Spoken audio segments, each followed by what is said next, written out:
ละคนจนเอ่ยแม่นสิหัวก็คือให้เขาบ่มาสนใจ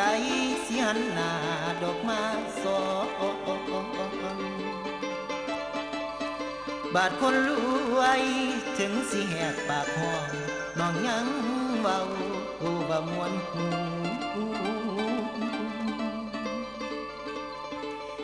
เขาบ่มักตัวของเฮาก็ยอมหูมาทนอยู่ยังผิดหวัง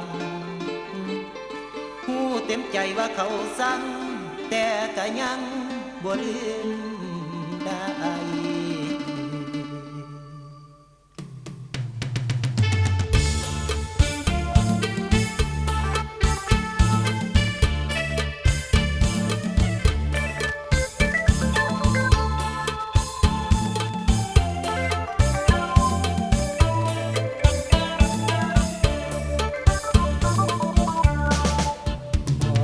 ใจว่า